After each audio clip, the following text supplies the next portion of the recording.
In this lesson, we will explore grid and snap.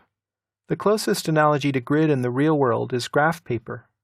Snap, on the other hand, essentially quantizes space so that your cursor no longer moves continuously, but instead snaps from one place to another according to a spacing value that you set. Snap is typically used with grid, and a good rule of thumb is to set snap spacing at half the grid spacing. We will also explore polar snap, which is used in conjunction with polar tracking, and isometric snap, which is used exclusively to create 2D isometric drawings. Open the Part 1 project file. We're going to be replicating this part over here on the right half of the screen. But first, let's set up the status bar.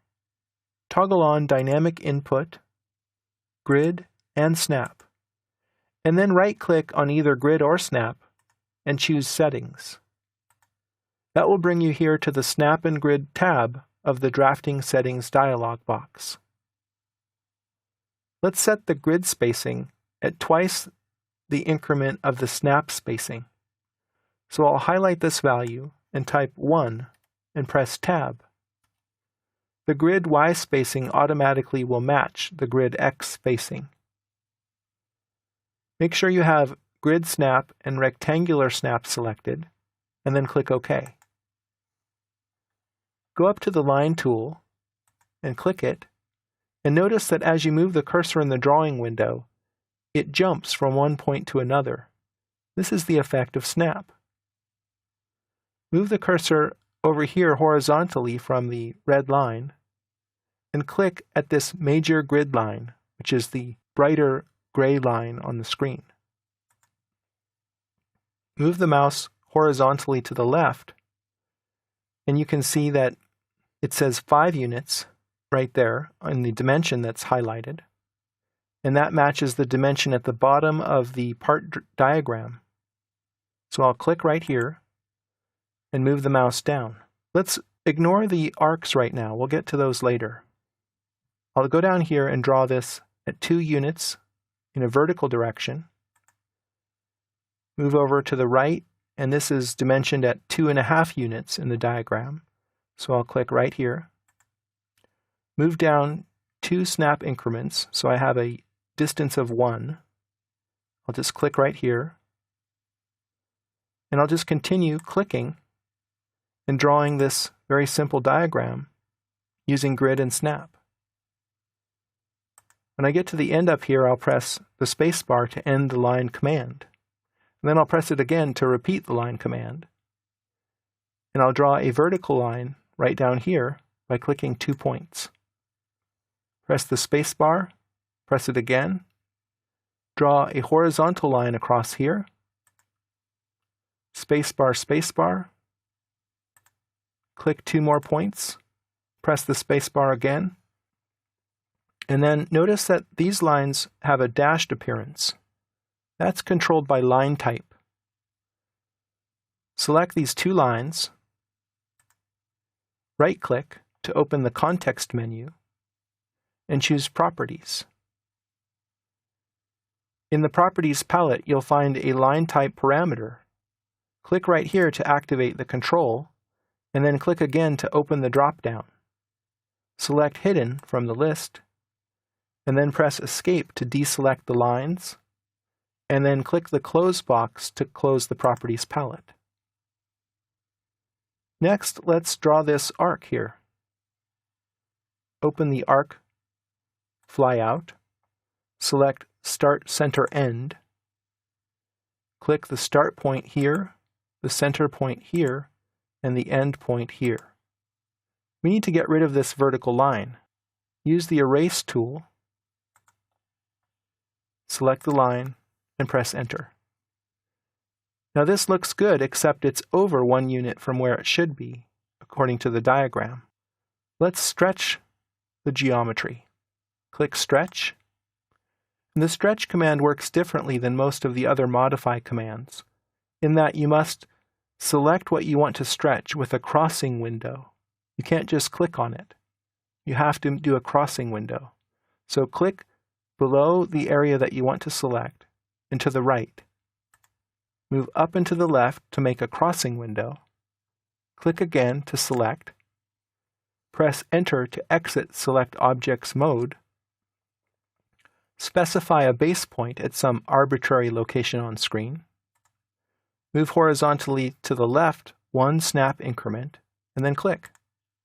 That's all there is to it. Now up here, I'd like to put in this arc. An efficient way to do that is to use the Fillet tool. I'll click Fillet, and then come down here and click Radius.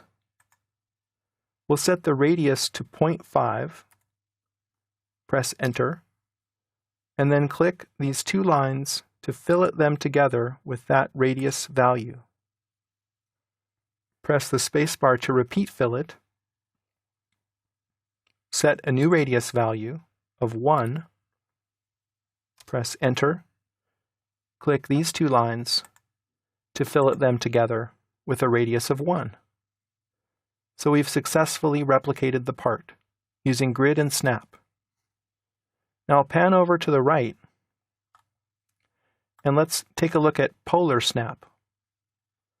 Right-click on the Snap toggle, go to Settings, and choose Polar Snap.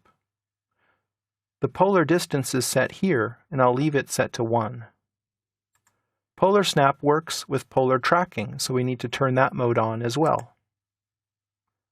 Draw a line, and notice that the cursor no longer jumps from place to place as it did before with rectangular snap.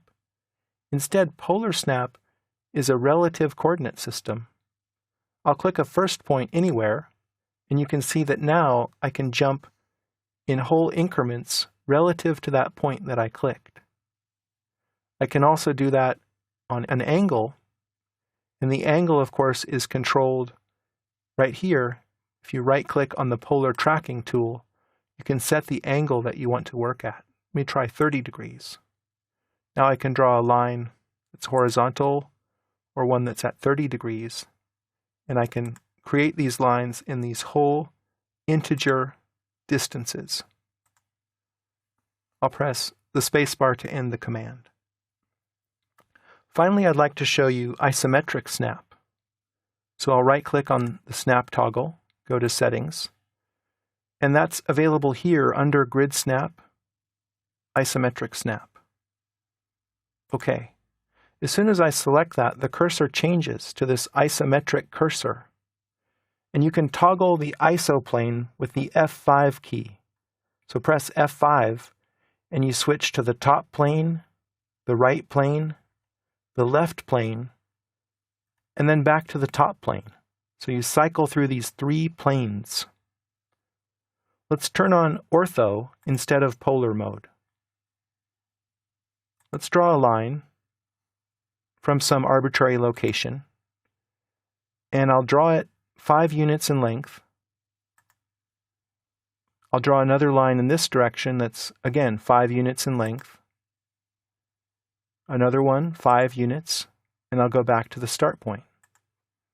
I'll press spacebar to end and restart the line command, and then I'll press the F5 key to toggle the ISO plane.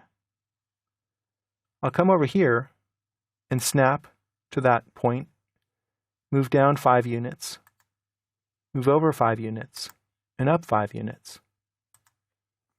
Spacebar, the F5 key to toggle the ISO plane.